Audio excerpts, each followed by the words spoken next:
Good afternoon. Hi, hi, Arti. I'm audible. Yes, sir, you're audible. Yeah, sure. Thank, Thank you. thank you. Um, Hello, everyone. Dear authors and invited guests, welcome to the technical session 14A.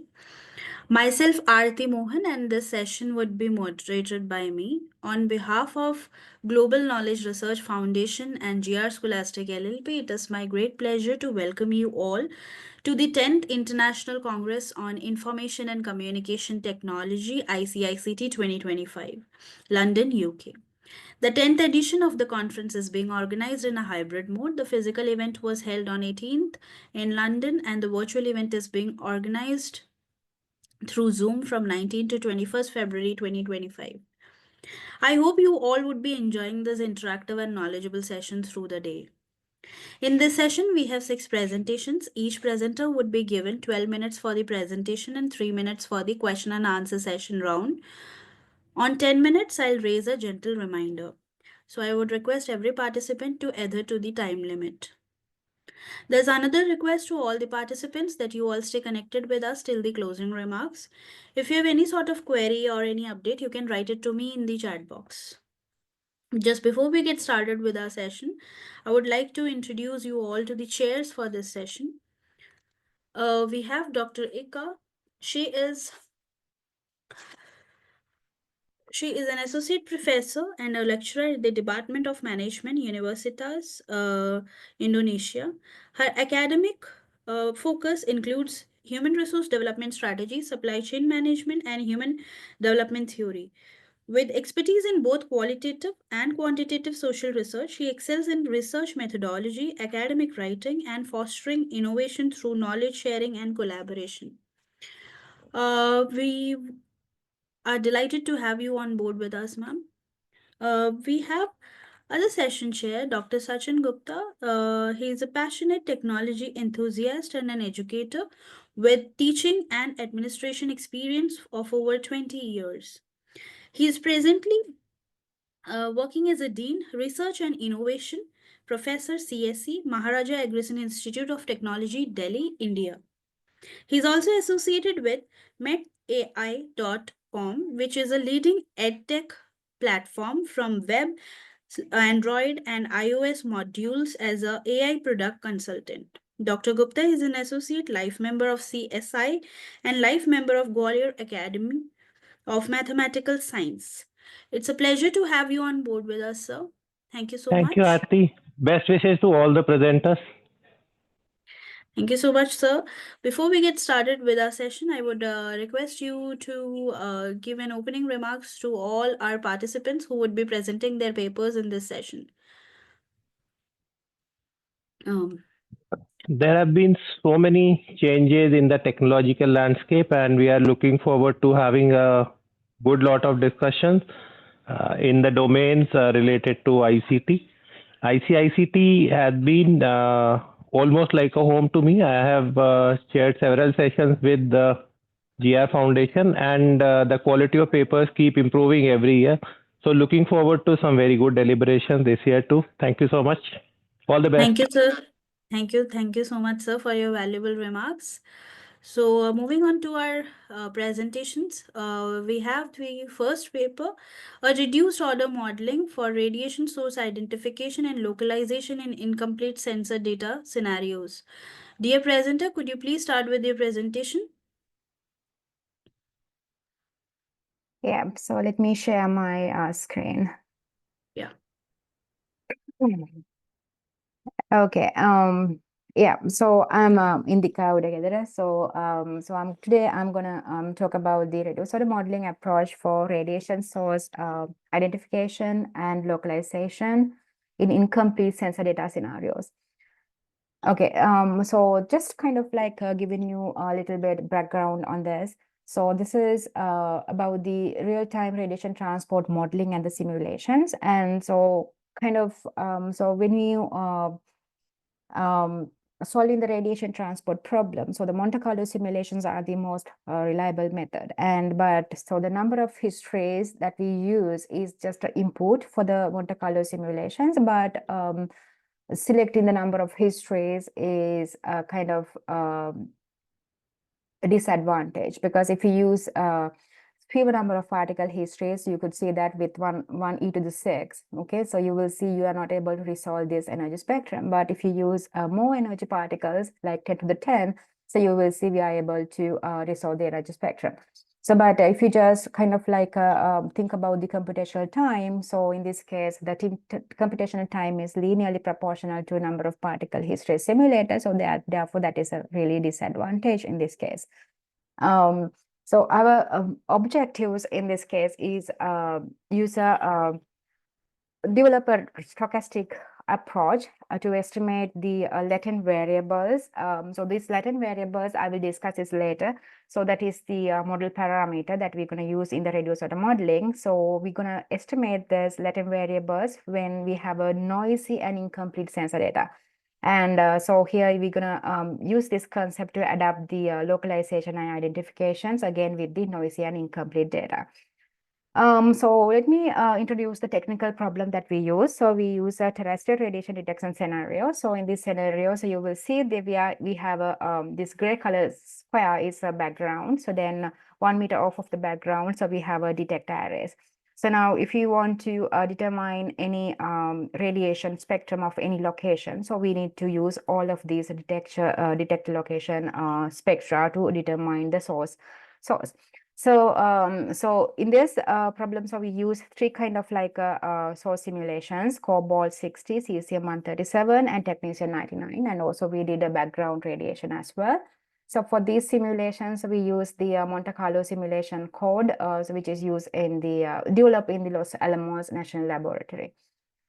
So this is kind of like the results of these three radiation sources and the background. And so here we use 10 to the 10 particle histories. And so this is a full simulation. So it took a lot of time to simulate these radiation sources. So in this case, you will see clearly we can identify these emission peaks. Okay, so now the scenario, so here we're gonna see, so we're gonna really detect the radiation fields when we have incomplete sensor data. Okay, so then so we're gonna develop, so we have to locate the sources at the different positions. Okay, so we have extend the scenario. So there, so we need to determine the normalized photon distribution at any location. But remember, so with the limited number of or incomplete number of detections.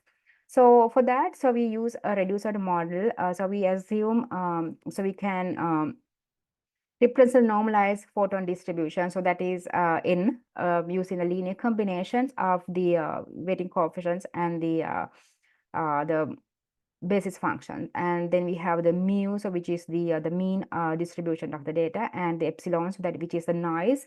So we assume this noise is Gaussian noise with zero mean and variance sigma epsilon squared. And here this W, so this is represents, these are the latent variables that represent the source type and the location. So here this M is the number of basis function. So we have a lot of unknowns in this case. So the phi is the only known in this case, because so that is coming from the full simulation data. But even since we have the incomplete data, so this is kind of like, so we don't really have full data for the basis functions as well. So in order to determine these unknowns, so we set the likelihood distribution. So it is given here. Okay, so then so we could find out the estimate the so here actually, so we can optimize this one and get some value for the mean and the sigma. And then in order to find the latent variables with the given incomplete noisy sensor data, so we reconstruct the entire radiation field. So we need to reconstruct the entire radiation fields once we find these latent variables. So that means we need to estimate the missing data at the other sensors. Then we need to find the noise-free estimate for the noisy data at the given sensor. And also we need to estimate the noise in the given data. So once we have everything, so we need to resolve the energy spectrum.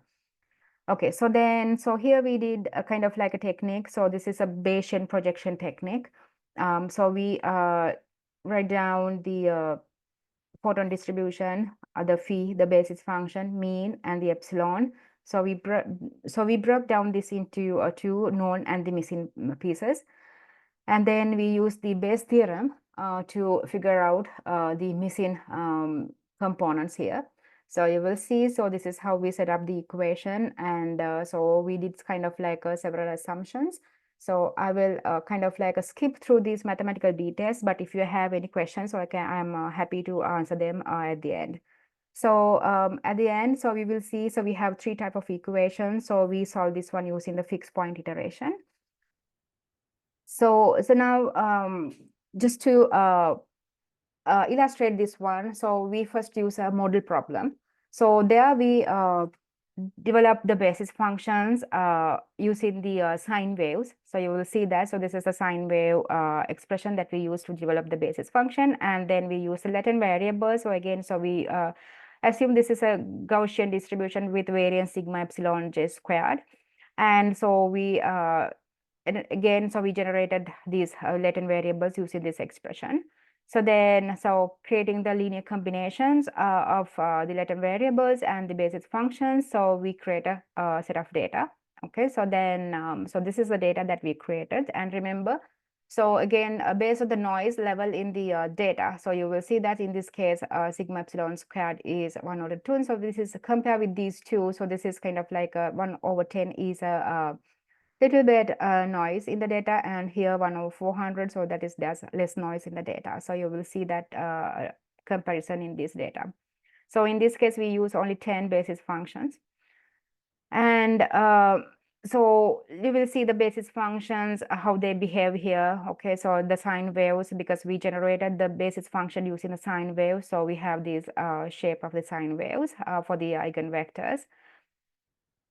So then in order to apply the technique for the model problem, so we generate a training data. So the training data set that we need for the offline set, so we take a small variation of the noise, and then so we use 50 basis functions and the Latin variable to create the data. So we take the linear combination and we generate the data.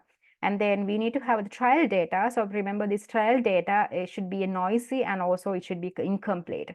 So because it should be noisy, so we use the 1/5 to generate this trial data, and also we remove 25% entries to create the incomplete data. So then, so we data missing at the continuously and alternative. So we try to generate this data using the method that we develop. Okay, so this is the eigenvalue spectrum. So just to give you a few idea about, even though we use 50 basis functions in the linear combination, so here we need only 42 based on the eigenvalue spectrum. So we use only 42, therefore in the in our formation. So this is the projection that the data that we obtain for the noisy data. Okay, so this is the noise level is 1/5, and in this case the nothing is missing. Okay, so we have the complete set of data, but you will see that so this dashed line is the noisy data, and so we have the true data is the black, but our prediction is the red dotted line. So now let's see what will happen if you remove, so if you have incomplete data, so incomplete noisy data. So now in this case, so we check this in two ways. So one is when the data is missing continuously, and the other way is missing alternately. So that means so we have so you will see that. So in this case also we have kind of like a reasonable results, and so this is because we have the random simulations. So in order to get this error, so we compare this one with 10,000 random simulations, and then you will see the results. So this the black curve is the error of the noisy and the noise-free signal. And here you will see there's the sand color one is the average error using the projection. Okay, so you will see how it is close to the red line, so which is the average error for the Gaussian. So we can reduce the error in this case. Right. So now, so if you put them back to the application that we discussed, so we have several, we could discuss, so we have 4 sources and so we introduce another radiation source in this case, which is a mixed radiation source, which is a mixture of the radiation sources. And so we simulated this one with 10 to the 11 particle histories in order to get a quality training data. So we use the same scenario here. So now you will see, so these are the results, the basis functions actually. So then, so if you just use only 4 sensors, remember, so we had, so this type of array of detectors in the full simulations, but in this case, to get the incomplete data, so we use only 4 detectors in this case. So in this figure, you will see that, so the 4 if you use only these 4 incomplete detectors, so this is the gray color curves are the one that we can get for the radiation spectra. But if you apply this one for the with our Bayesian projections, you will see that, so this red color one is coincide with the original full simulations spectrum. So, and remember, so we kind of, in this case, the variance is 1.5 to the 10 to the negative 18. And so even, so when you change this noise level, so you will see still we are able to predict the source in this case, okay? So that is exactly the same thing, but with the variance of noise. So now, so here actually, so we, our entire target here is to create the radiation source, or so solve the radiation field with the limited number of detectors, and also the noisy detector data. So we develop a Bayesian parameter estimated method, and also we discuss a benchmark problem just to how this work for the noise-free signal, and so how we can reproduce the incomplete signals using this approach. So then, so we saw that, so we can use this developed approach to quickly and accurately identify radioactive sources from, again, noisy and incomplete sensor data. Okay, so this is kind of like ongoing work, but if you are interested, we can talk about these things. And so that's all. Thank you. So if you have any questions, I'm happy to answer them. Thank you. Thank you so much for your presentation. So you have any questions? Yeah, this is excellent work, Indika. I'm just curious about that. Would there be a threshold radiation intensity below which your system wouldn't work, or that is minimum required for a sensor to pick up the radiation? So that's kind of like a minimum threshold. So these are set in the so this radio. So remember, so we are using this code, so that is the MCNP6 code. So this minimum threshold and everything is set in that code. So we are not able to kind of like change anything. So, but so this is kind of like so we only need to change the number of particle histories. So so once we have so we don't really need to set any threshold there. Yeah, because your ongoing work, when you are talking about reliability, that would benefit greatly from understanding that there is a threshold to what we can detect. Yeah. Yeah. All right. Yeah. Thank you so much for your presentation. Okay. Thank you so much, sir. Thank you for your presentation as well. Moving on to our next presentation, we have the paper title, Addressing Overfitting in Imbalanced Dataset for MS Progression Prediction. Dear presenter, could you please start with your presentation? Yes, we can see your presentation. Okay, yeah, I can start, yeah. My presentation is about addressing overfitting in imbalanced data set for MS progression prediction. If I want to start about the overfitting that we were facing in our data set. We got our data set from 2 hospitals, and the collection of them, we were suffering from the imbalance, the huge imbalance of the classes in our features, some of the features.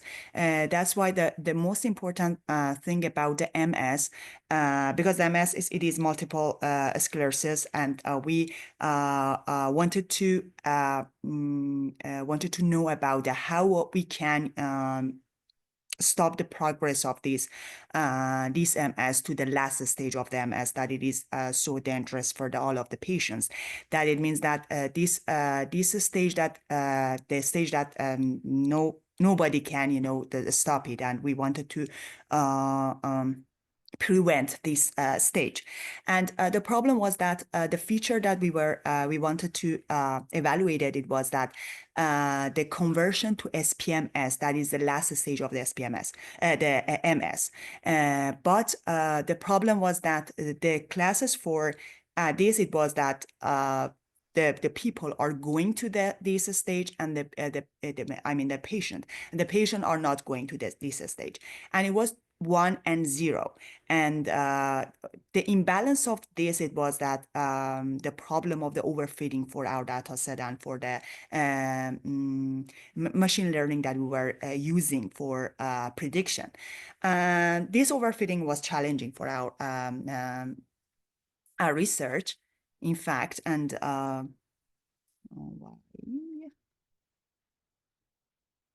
it's not, sorry.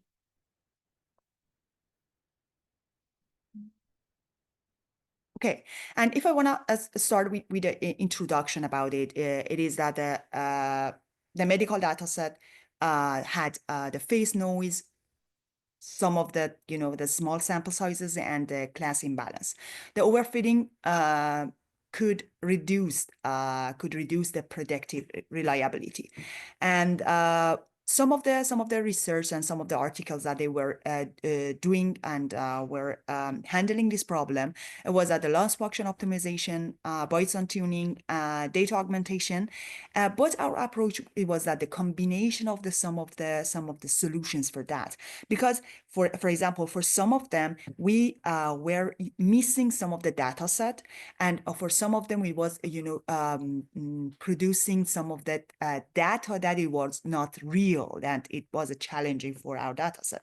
That's why we wanted to keep a balance between all of the solutions that we wanted to use.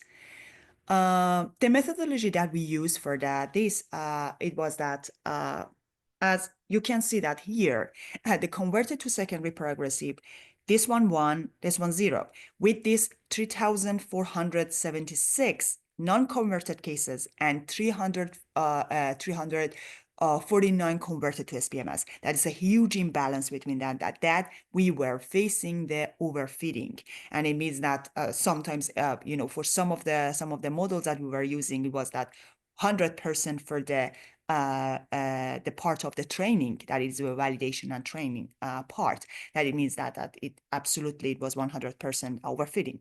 And the first part for this research, it was that how we could pre-process the data set. The steps that we used, that was outlier removal, feature scaling and encoding, and handling missing values. That, for example, we used that normalization for the data set instead of the standardization, because the normalization was that between 0 and 1, and we wanted to use that the positive part for normalization. And we had missing values, and we did the imputation for that. And this what this the steps, it was as the first steps that we used before the prediction and handling the overfitting. What we did for this part, it was the first step. It was that how we could resample the data set with and the classes of the data set. As you could see, the converted to SPMS with a 0 and 1 and a huge imbalance, we wanted to use the synthetic minority oversampling technique. That it means that this one is a smooth, that you are producing the new classes, and it is that the oversampling. The problem for that, it was if I wanted, for example, the keep the balance between the majority and the minority, maybe the creating this for example, the minority to creating the data set and the classes, we couldn't trust to these data set because it wasn't real. And the problem for this, it was that this is the medical data set. It means that we wanted to trust and count on that all of the real data set from the patients. That's why it was the tricky for us to just use that is smooth for that one. And another part, it was that the undersampling, that they reduce the majority class size that ensure the balanced training data. Again, the problem was that missing maybe the important data set and important classes and the important features. I mean that the important options for the data set with removing that. These two that had two different formula that, for example, for the undersampling, that the new class the distributions, that the minimum, the class majority and class minority multiple by the ratio, that the ratio is that the desired balance ratio, that it was that the sometimes using the 25 to 75, 50 to 50, that it means that depending on the data set and the size of that, but it was challenging that using just undersampling or using just smooth. Another thing that we wanted to focus on, that is the feature extraction, the KPCA, because at first I used that the feature selection. That the feature selection means that just opting and just selecting the sum of the features, that maybe sometimes missing some of the features that may be important for the prediction, we are missing them. That's why I use that the feature extraction, that in the feature extraction, you are transforming some of the features to the one feature and to handle the overfitting, because sometimes you have the 0 and 1 for one feature and another one feature, and you have so many 0 and you have so many 1, and you have, for example, the minority and the majority classes with the multi-classes, and it is better just combine some of the features to find the one feature with, that the balancing of the classes between them. That's why I use that the feature extraction for that. That reduces the dimensionality and mitigates the overfitting. And the post-processing technique was the third solution that I used, and I found that these can be used for generalization of the models that I was using. With the Udin's J statistic optimization that maximize sensitivity and specificity. It means that you can find a balance between the true positive and true negative. And after that, after finding the threshold, we could find out which one. For example, for the threshold for most of the machine learning, it is that 50%. Means that if it is more than or less than this one, you can use that, okay, going to this part or not going to this part about the classes or about the prediction 0 or 1. And another step for the post-processing technique, it was that the manual threshold adjustment, that you use that like a try and error, that with a manual threshold, you could find out which one can help you for the better prediction and better accuracy and the other evaluation that we wanted to use.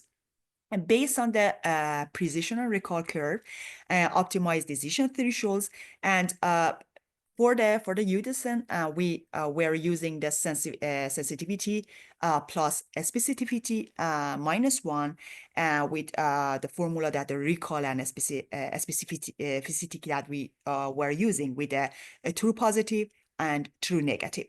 And another part for the post-processing was using the ROC, that it means that the receiver characteristics, that it is that you can find that the area under under curve. That means that if the area under curve it is more, it means that the accuracy is more. And it was using the optimal threshold with this.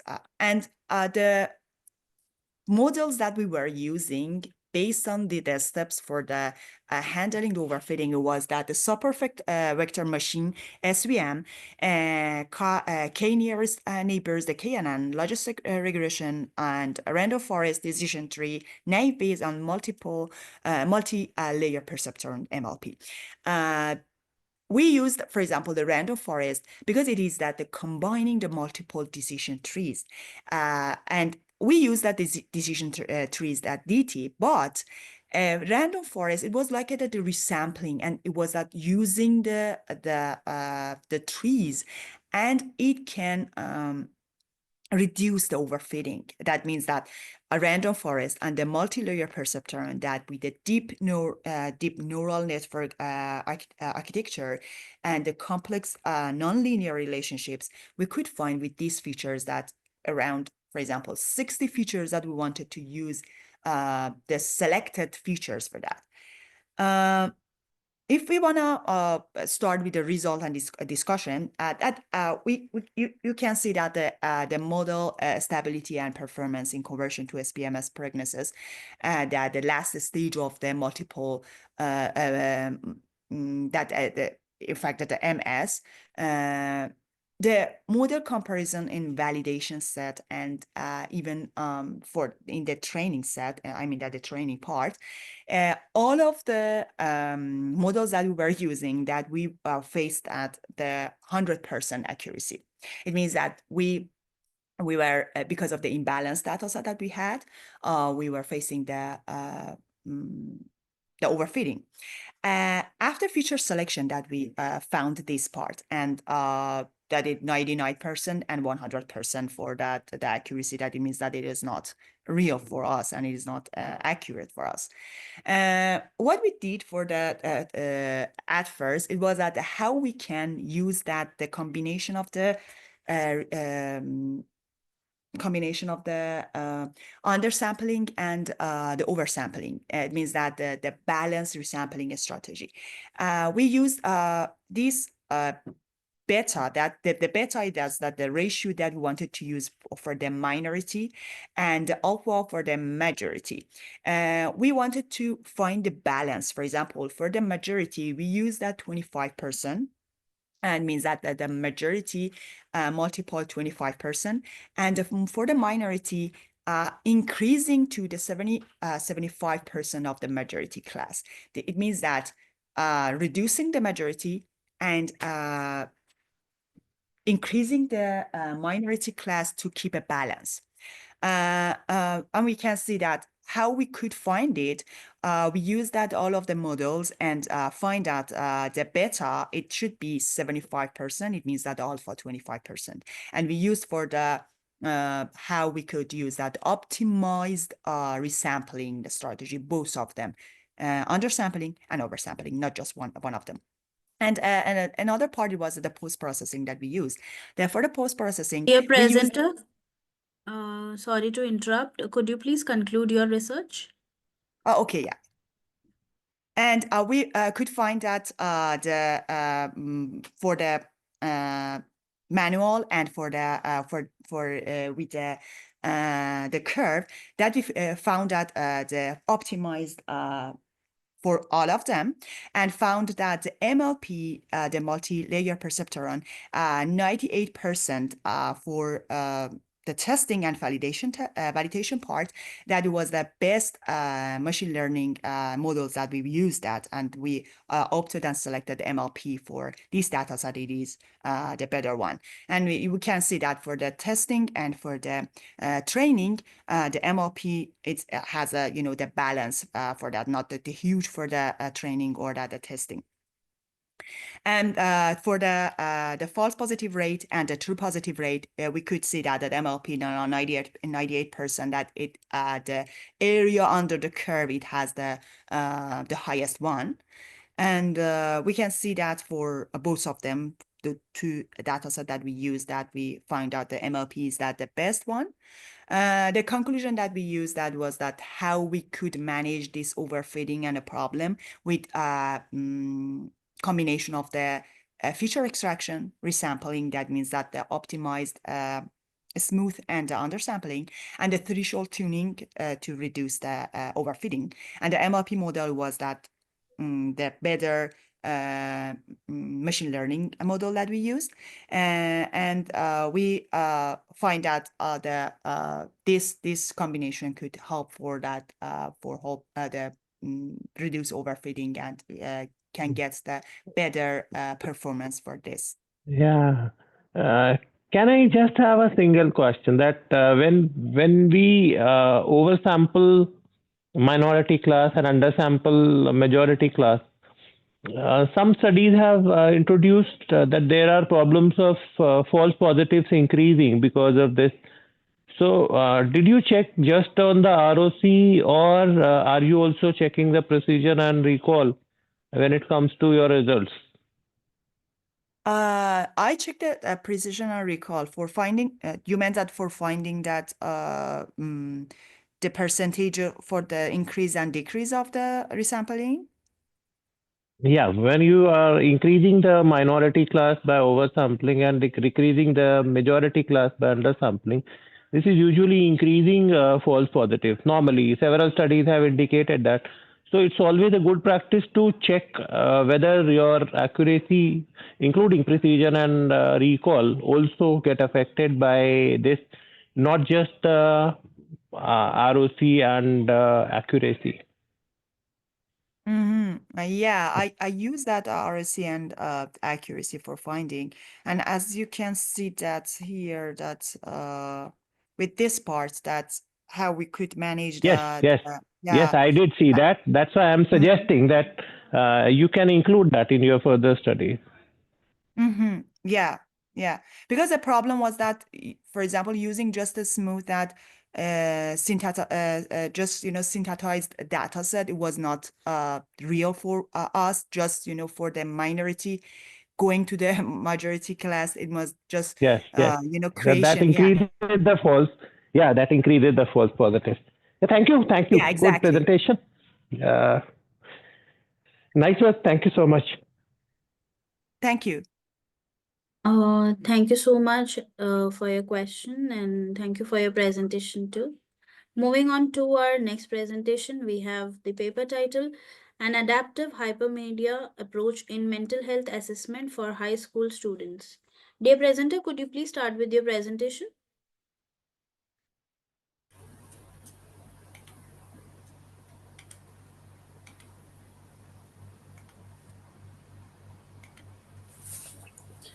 Good evening, everyone. Can you hear me? Yes, we can hear you. Okay. All right. Thank you. So, hello, everyone. I am Ainadira from University Malaysia Pahang, Al Sultan Abdullah. So, today I'll be presenting my paper on an adaptive hypermedia approach in mental health assessment for high school students. So, for the introduction, mental health issues among Malaysian adolescents are increasing. Study found that 1 in 5 Malaysian teens experience depression and 2 in 5 struggle with anxiety. So, in response, the Malaysian Ministry of Health and Ministry of Education introduced awareness programs like Healthy Mind Screening for high school students and carried out by their counselor. However, this traditional screening method often unengaging and sometimes feel overwhelming for students. This can potentially affecting the accuracy result of the assessment, and also in addition, counselor also struggle with the time consuming process, making it difficult for timely support. So this study present Adapt Care for You, an interactive mental health assessment tool aimed at making assessment more engaging and less stressful for high school students. So what is adaptive hypermedia? Basically, adaptive hypermedia enhance user experience by personalizing content based on user interaction, such as modifying text, images, and navigation. So, by integrating adaptive hypermedia into mental health assessment, it can provide a more engaging experience for students, and it can also personalize content based on students' response. It also has user-friendly interface for a less daunting assessment process. So, mental health assessment in Malaysia, mental health assessment is conducted through self-assessment or physician evaluation. In high school screening, counselor play a vital role in early identification of mental health. So the assessment tool used for high school students are emotional need checklist and PHQ-9, which is patient health questionnaire for depression, and GAD-7, which is generalized anxiety disorder for anxiety. So this traditional method is less interactive and often leading to disengagement while answering the question. That's why this assessment we computerized into a more interactive format with multimedia element for a more engaging experience. So what is adaptive care for you? Basically, it's an innovative adaptation of the established questionnaire and provide an integrated approach for early mental health screening, combining personalization and expert advice. So as you can see, this is the example of the interface with multimedia elements and adaptive features such as images and GIF. And it also have a clear navigation support for students while doing their assessment. So for the validation of adaptive care for you, we use two validation method, which are expert review and case study. So for expert review, we gathered feedback from high school counselor with 10 years and above of experience. And for the case study, we gathered 35 students providing their perception of adaptive care for you by having them using the tools and then answering questionnaire. So the result for expert review, as you can see, the effectiveness of adaptive care for you, the expert review give a perfect score for accessibility and high score for practical value. And it also achieve a strong rating for system understanding and easy to use. So here it can be confirmed that adaptive care for you is easy to use and valuable in mental health assessment in high school.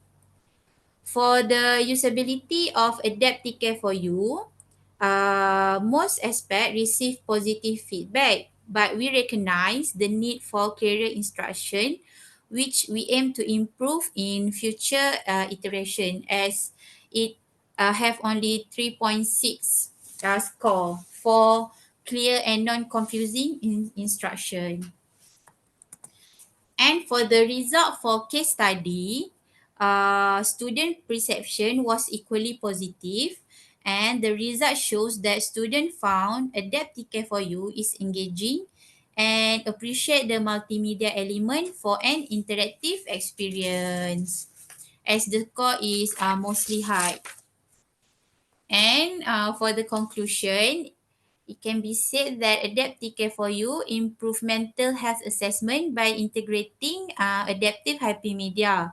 It also got positive usability and effectiveness rating from both expert and students. So for our future enhancement, will be include refining instruction, improving screen design, and adapting the tool for younger students. That's all from me. Thank you. Nadira, there is a single thing with your presentation. What is the sample size you have considered from the Uh, student?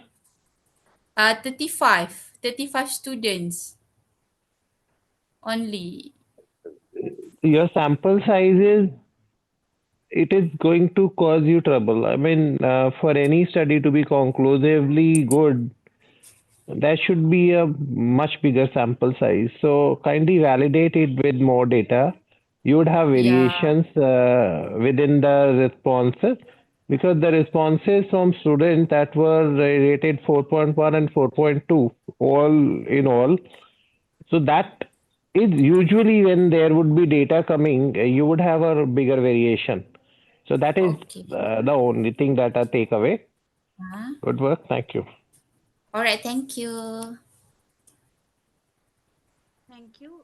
Thank you so much for your presentation. Moving on to our next presentation. We have the paper title Beyond Limits Redefining Serverless Architecture, Bridging AI, Caching, and Quantum Computing. Dear presenter, could you please start with your presentation? Sure, ma'am.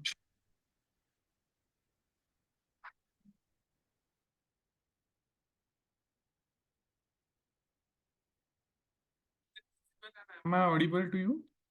Yes, you are audible and your screen is visible too. Thank Sure. you.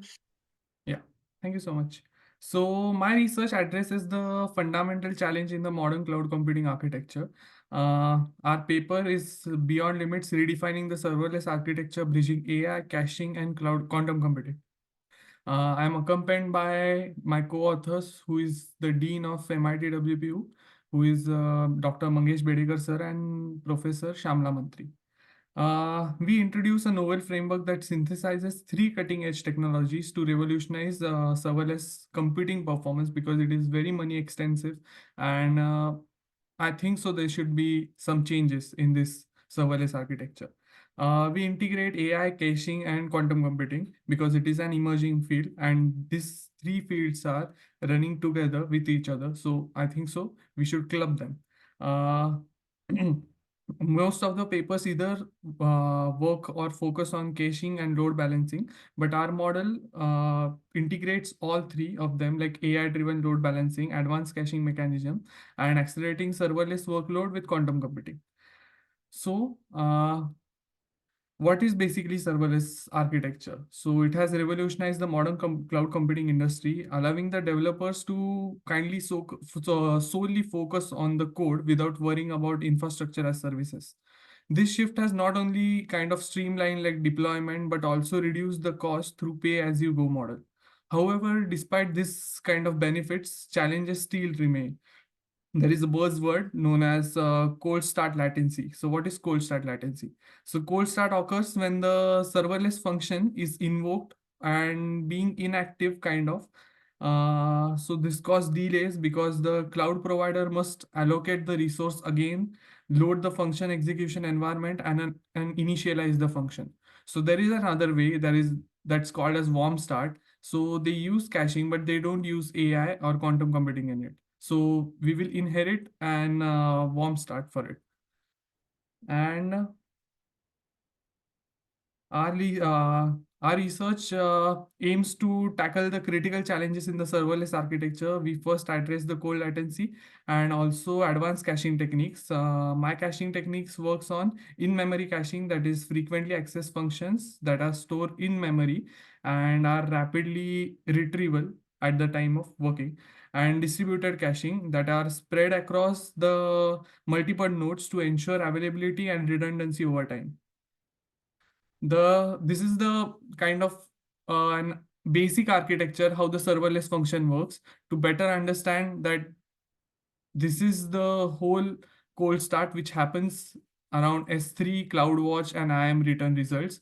But because the client and the API gateway is quite easy to get access, but the cold start starts everywhere in the Lambda function S3 and CloudWatch.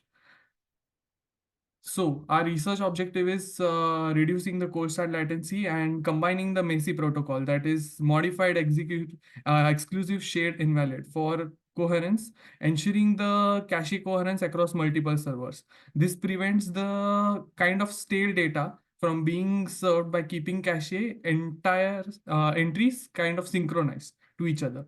And LRU, as we all know, for cache replacement prioritizing frequently accessed function, I am using least recently used. Least used entries evicts the cache memory when it is full and improving the efficiency. And also in the cache, we are using the predictive caching with the models predict which functions are likely to be requested next and allowing the system to cache them primitively. And dynamic cache allocation, our AI model adjusts the cache size based on the traffic patterns and expanding the storage during the peak hours and shrinking it during the low demand. To optimize the allocation, we propose an AI-driven load balancing approach using the machine learning for real-time traffic analysis. We propose to implement the hybrid load balancing algorithm that combines the round-robin distribution, like a basic cyclic request for allocation, weighted allocation for distributing the workload based on the node's capacity, and AI-driven prediction, like using the historical data and real-time performance metrics of CPU utilization, memory consumption to dynamically allocate the resources. This system has not only optimized the resource usage, but it has helped us in achieving like 20 to 30% better utilization than static method. Further pushing the boundaries, we theorize how quantum computing, particularly the Grover's algorithm, can accelerate complex queries and enhance parallelism. Of our final objective is to develop adaptive scaling model to efficiency and manage the large scale workloads, offering a groundbreaking improvement in the performance and efficiency. So, what are our methodologies? As I mentioned earlier, we are going to use MESI and LRU and intelligent load balancing and integration of real-time monitoring. So, after everything, like using the, as we all know that quantum computings are not really available in the market. So we are using the simulators for now, but it will be an age of quantum computing where we all will be ready to use the quantum computing at the pay-as-you-go model as we are using serverless now. So our proposed system implements cutting-edge technologies and methodologies across AI caching, quantum computing. We conceptualize a development environment leveraging AWS Lambda, Google Cloud Functions for flexible deployment. The function execution engine dynamically scales workload, while our advanced caching systems for MESI protocol for coherence and LRU algorithms for optimization. Furthermore, quantum computing interface employs IBM Qiskit to explore hybrid workflows, potentially reducing the computational time for complex queries and resource scheduling. This comprehensive kind of architecture we are proposing offers a scalable, intelligent solution to the serverless challenges. Effective monitoring is essential for optimizing the serverless systems powered by AI and quantum computing. We propose a comprehensive analytical framework to track the CPU usage and memory consumption and system throughout. So this is the proposed complete architecture. I hope you are able to see it. The request flow is the section where the flow is through the serverless system, which is the initial request. The system is receiving an incoming request through the load balancing check, and the request is passed through the load balancing check to distribute the traffic efficiency across the available resources. Caching check before the execution, the function, the system verifies whether the cached results are already exist to reduce the redundant computation or not. Function execution, if no cache data is found, the function is executed. After the execution results and performance metrics are captured for further processing, the post-execution handler takes place. In the second box, you can see the post-execution handler and caching matrix. This segment handles the output of the executed functions and system performances. Results that are returned, the computed results are sent back to the requester. The performance data is captured for the system monitoring and further optimization. And the new results are stored in the cache to optimize the further request to minimize the redundant caching. So this goes on and on, like container cache, cache management. This complete model works on cache and AI algorithms. Like intelligent load balancer for real-time monitoring metrics, continuously monitoring performances and system load, and load distribution monitor for analyzing the distribution of the request and balancing the load dynamically.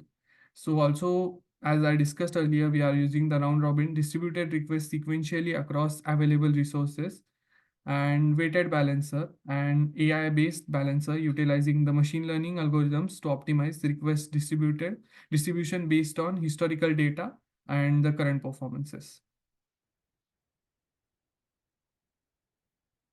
So our theoretical insights and model anticipate significant improvements across key performances area by leveraging the advanced caching strategies. We aim to minimize the cold start and improve responsiveness. AI-driven load balancing dynamically adjusts to traffic patterns, optimizing the resource use and reducing the bottlenecks. The integration of quantum computing, particularly through the Grover's algorithm, promises an exponential gain in query of execution of speed. Big O, or we can say order of square root of n. So big O represents the upper bound of the growth rate of the algorithm, and square root of n means the n, whereas n is the size of the search space, the number of items we can search through. The significance of O square root order of n in the Grover's algorithm is huge because the classic computers that we use in daily basis are big O of n operations to search an unsorted data of n time. The Grover's algorithm uses big O of square root of n. So this means that if you have kind of 1 million items, so n is equal to 1 million, a classic computer needs 1 million operations, while the Grover algorithms needs only 1000 operations practically. So lastly, our adaptive scaling mechanisms are designed to improve through outputs and while maintaining the cost efficiency, pushing the limits of the traditional architecture. Our research makes a significant contribution by proposing advanced caching techniques to address the cold start latency and designing AI-driven load balancing for the dynamic resource allocation and theoretizing the quantum computing role in accelerating the complex computation. Further work will focus on implementing the real-time quantum algorithms and improving predictive AI models for better traffic kind of management thing. Or additionally, we aim to broaden the applicability of our framework to multi-cloud and edge environment. This research also holds kind of potential for critical sectors like healthcare, finance, and IoT by offering a smarter, faster, and computational services. So thank you so much. I'm open up for question now. Ayush, this is a very great idea what you are presenting. I am just having one. This is a curious question. Does the data that we are talking about real time, like IoT or sensor based data, does it work well with caching? Yes, absolutely. If we just put it in some kind of algorithms, or we could build some kind of architecture for it, so we can work with this kind of data. No, my question was, they were a little different. That usually you would apply caching to data which can be reused.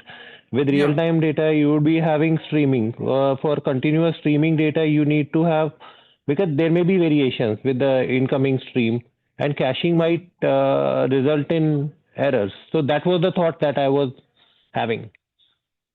Actually, as I mentioned, I think so. I'm answering your question, right? But if we are using the in-memory caching, like a Redis or something, we can store frequently accessed sensor data in the RAM for ultra-fast retrieval, or data that is stored closer to the sensors at the edge to reduce the kind of a round trip to central servers through edge caching. So I think so caching can be used for sensors, if I'm able Yes, to this answer. is a question which you would take back from the presentation. All right. Okay. Thank you so Yes. much for the Yes. presentation. Thank you so much, sir. Thank you so much. Have a nice day. Yeah, sure. Yeah, thank you so much for your Thank you so presentation. much, ma'am. Moving on to our next presentation, we have the paper title Deep Learning Based Intrusion Detection. Dear presenter, could you please start with your presentation? Of course, thank you.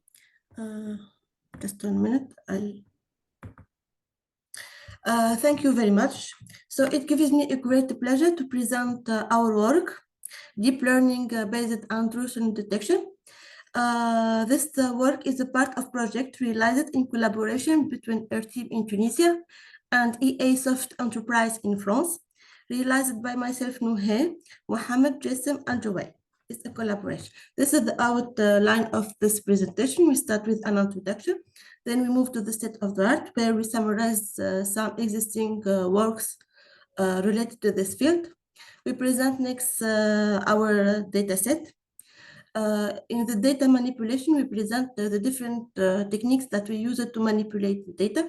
We move next to the implementation part where we present the used algorithm, and we finish this presentation with a conclusion and some perspectives. So here we are talking about the violence. The violence is a huge social issue that manifests itself in public spaces, workplaces, and social settings.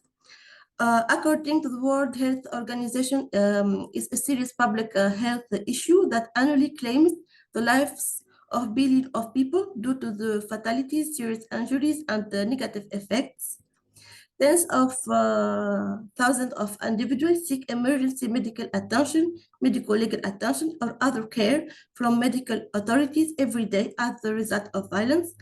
Locally and nationally economic also are severely impacted by violence, estimated of the worldwide cost of homicide, violence, crime, child abuse, and so on. So the range is higher than 11% of the world's gross domestic products. So the contribution, the problematic first, the problematic that we try to treat in this presentation is related to the urgent demand for automated systems that can identify violent and aggressive behaviors in real time, to the quick growth of surveillance systems and the accessibility of enormous volume of video data. Also, there is a problem related to the analysis of data in the video that takes a lot of time and is prone because of human mistakes, especially when extensive monitoring is needed. So we present as contribution. Okay. To detect acts of violence and aggressive object in workplace by implementing and comparing some deep learning algorithm in order to get the best model. In contrast to conventional machine learning, CNN possesses the capability to automatically learn and identify pertinent features from unprocessed video data, thereby removing the necessity for manual feature extraction. This kind of networks have demonstrated significant efficiency in tasks related to image analysis, such as violence detection, by effectively capturing a social spatial character presented in video frames. Here we present the state of the art, some related work that used the deep learning as a way to detect the violence from different data sets, including the video. For example, here in 2017, the authors used the CNN to extract feature and aggregate the results using conventional long short-time memory. In 2018, the authors detect the violence and they focused on three key benchmarks. They implemented a new special temporal encoder based on bidirectional convolutional LSTM. Then in 2021, the authors detected the violence from a surveillance footage using conventional LSTM and pre-trained mobile node.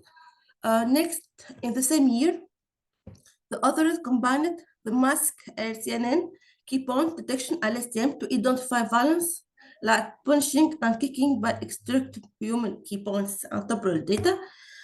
Finally, here in 2022, the authors used a new model based on the combination of UNet-like network to extract feature using mobile net v2 as an encoder, followed by the LSTM for temperature feature extraction and classification. Concerning the used data set, actually for the first part, concerning aggressive object detection, we used a data set composed by 7,287 images, divided into several classes: smoking, gun, knife, gun, and fire. For the violence detection, we used a data set composed by 60,116 images, divided into classes: violence and not violence. For the data manipulation,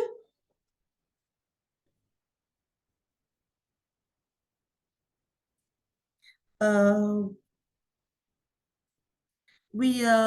this step is very important in order to prepare the image for further analysis. It includes tasks such as resizes. This technique is used to uniform the dimensions of all image by adjusting them to a standard size. This process ensures a uniform resolution for all image, facilitating the subsequent processing and ensuring data consistency for the model. The second technique that we use it here is self-orientation, which is applied to ensure that all images are correctly oriented. The third technique, data enrichment, is very essential. Here, using the Robo platform, we have been able to apply various data augmentation, such as rotation, modification, and rotation in range.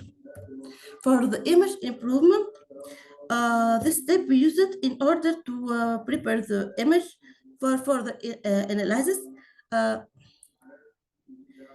We use it for this purpose.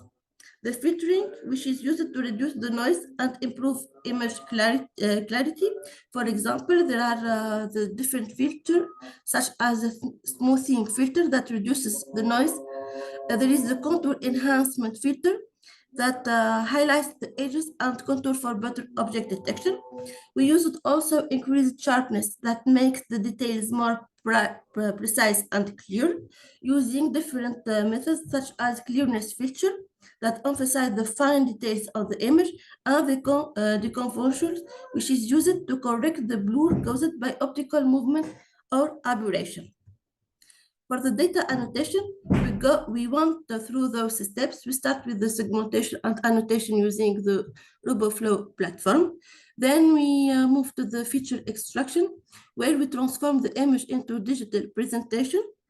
And we made the labeling by assigning a label or category to each object detected in each image.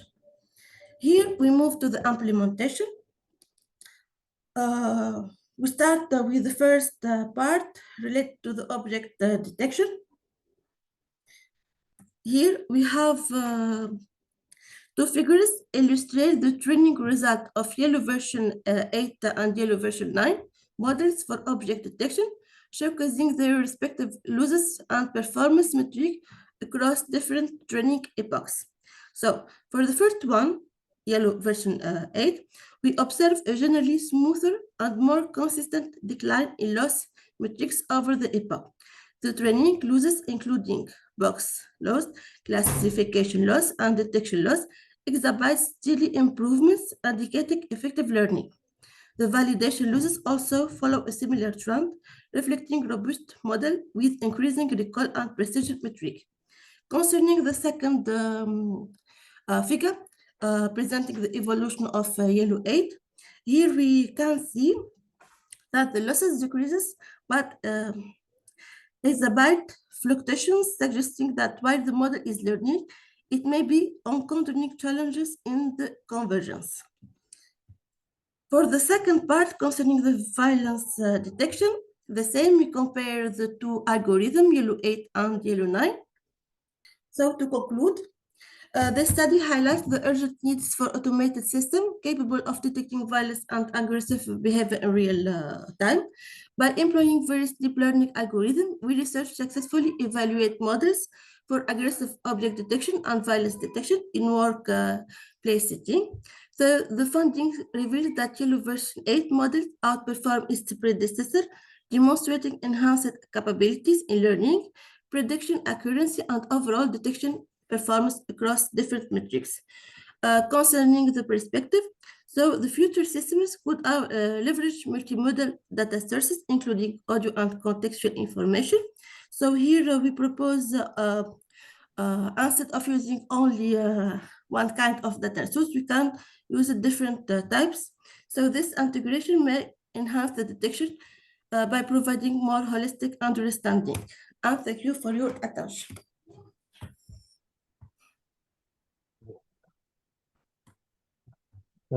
Nice presentation, ma'am. YOLO V12 was launched today. So I'm sure that you can take your system to even better by using the new models. V8 and V9 were almost like 1.5 year back. So you can definitely do better with the later version and specifically the new one that came out today. Actually, we used more algorithms than the yellow 8 and 10, but here because of the limit number of page in this conference, we present only those two.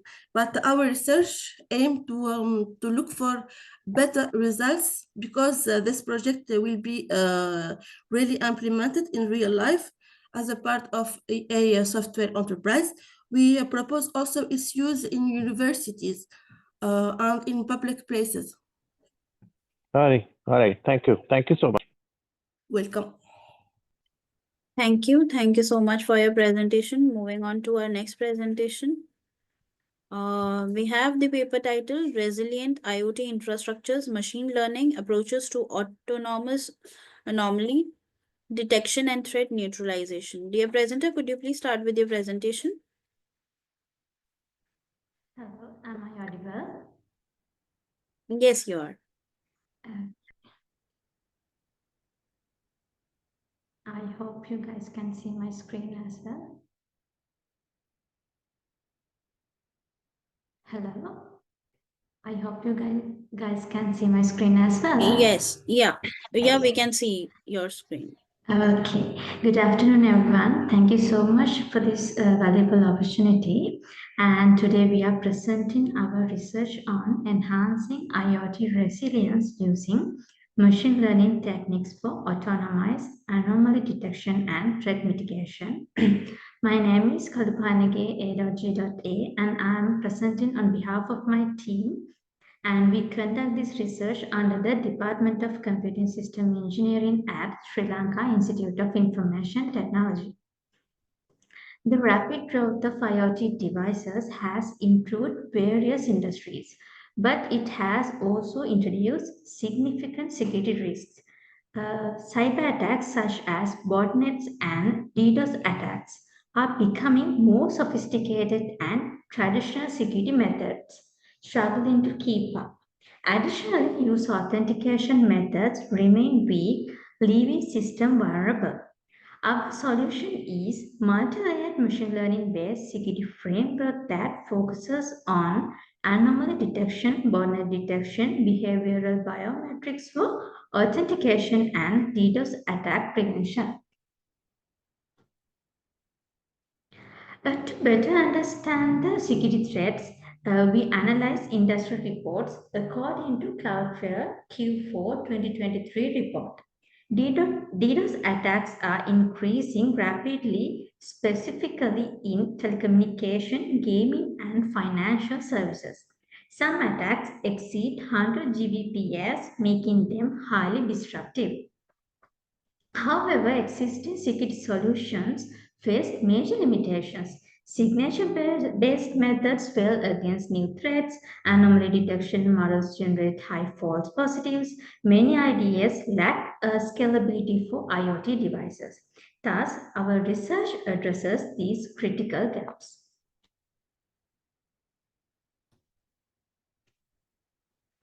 Our research is significant because it takes a comprehensive approach to IoT security. Unlike ensure secure user authentication, our system enables digital sovereignty, reducing resilience on foreign cybersecurity providers by using local behavioral biometrics. And next thing is real-time protection. Decision tree models process security threats in approximately 3 seconds, making them suitable for time-sensitive IoT environments. To build a robust IoT security framework, we implemented multiple machine learning models. We used user authentication, anomaly detection, botnet detection, and DDoS prevention. User authentication, we use behavioral biometric using keystroke and mouse movement analysis. Anomaly detection, we use decision tree and name base. Botnet detection we used decision tree, KNN and logistic regression. DDoS prevention we used XGBoost for TCP SYNC flood attack detection. And as well as we used four major datasets: IoT 23 dataset, network-based IoT dataset, UNSW NB15 dataset, and we as well as we used a custom dataset for behavioral biometrics.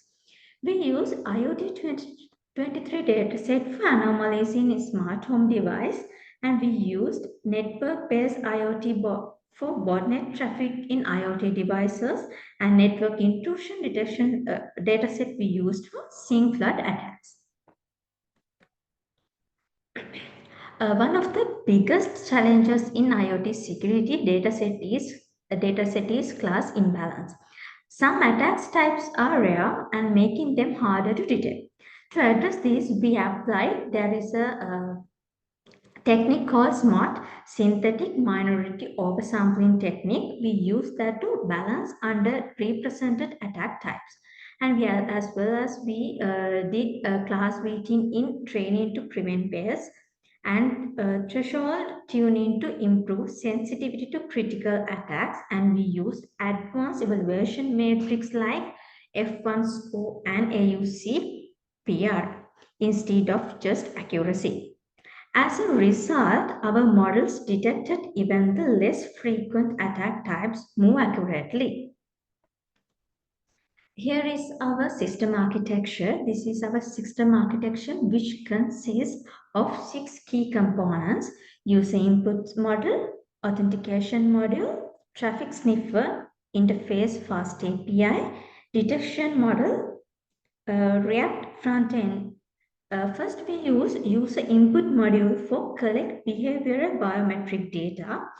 We use authentication module for ensure only verified user access to the system, and we use traffic sniffer for capture real-time network data from IoT devices, and interface fast API we used for route data to ML models. Detection model we used to independently analyze traffic from anomalies, botnet and DDoS attacks. React frontend we used for display alerts and security insight to users. This design ensures real-time threat detection and secure user authentication without impacting IoT device performance. Here are our key performance results. Anomaly detection. We use decision tree model achieved 73% accuracy, outperforming Navy base 30%. Botnet detection decision tree reached 99.97, followed by KNN 99.996%, and logistic replication reached 84.581%. And TCP sync flood and user authentication XGBoost achieved 92 accuracy. Our results demonstrate that decision tree and XGBoost are highly effective for IoT security applications.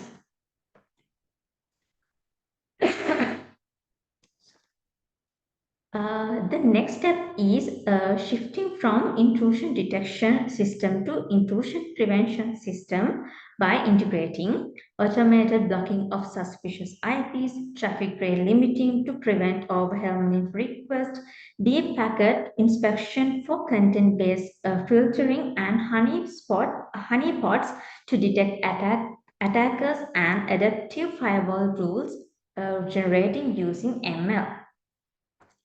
The research implication we divided into two categories: academic contribution and industry impact.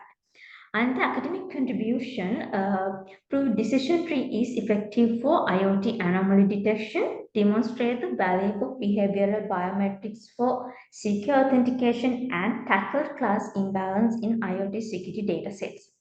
And when we're talking about industry impact, practical for smart home industry, IoT and healthcare IoT, we can use this system, reduce false positive, minimizing system downtime.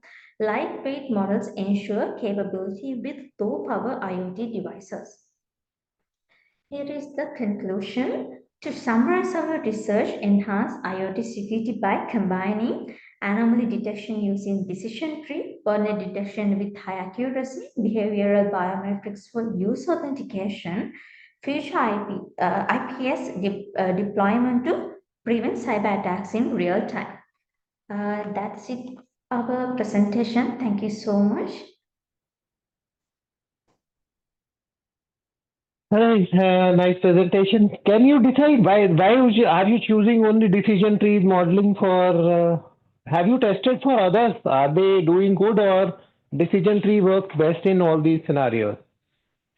Yes, most of times we have used decision tree model because it's a we can applicable it's applicable for everything, and also we got high accuracy. We have tested some other ML models, but we got high accuracy by testing with decision tree model. That's why we used a decision tree model. Are you using any kind of parameter tuning on the decision trees, or default? We used some kind of ML models, like when we talking about anomaly detection, we used a decision tree and a Navy Bayes, and we got high accuracy for decision tree around 73%, and we did some we did some we trained that model and we reached around 89% accuracy. That's why we used it. All right. Thank you. Thank you. Thank you, sir, for your question. Thank you so much for your presentation too.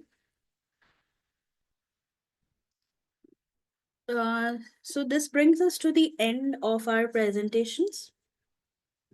I would request our respected session chair to share his insights and feedback with all the presenters who have presented their paper in the session. So please. We had some very insightful sessions today, and I guess one of the most impressive papers that I found, that was radiation detection, because its application is so huge in several scenarios.